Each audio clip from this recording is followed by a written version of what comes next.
সুপারিশ করবে? কোন নবী কোন উম্মতকে সুপারিশ করবে?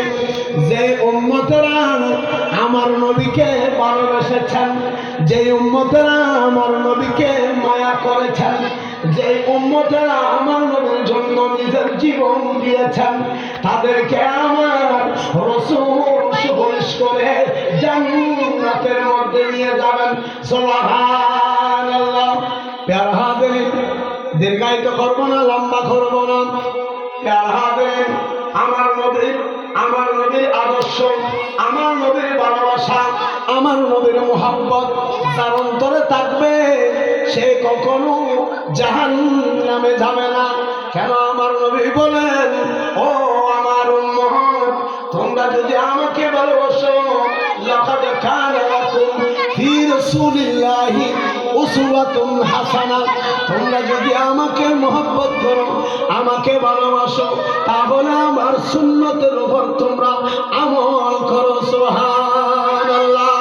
যদি আমরা সুন্নতের উপর আমল না করি, তাহলে আমরা জান্নাতে যাওয়ার কোনো আশা, কোনো গ্যারান্টি নাই।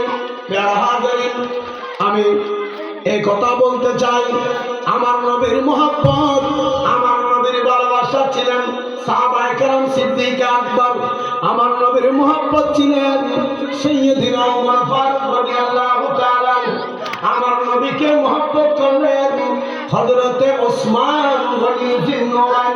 আমার নবীকে মুহাব্বত করলেন উনি হচ্ছেন মাওলা আলী শের খুদা রাদিয়াল্লাহু তাআলা আনহু, যারা আমার নবীর জন্য নিজের জীবনকে কুরবান করেছেন। সুবহানাল্লাহ। তাহলে আমার নবীর এই আজকের মাহফিলের মধ্যে যদি আমরা মাহফিলে না আসি, মাহফিল করে কোনো লাভ নাই। মাহফিল আসতে হবে, শুধু হুজুর আসবে, বড় হুজুরের জন্য আমরা অপেক্ষা, ছোট হুজুরেরা ওয়াজ করতেছে, আমরা কি শুনবো?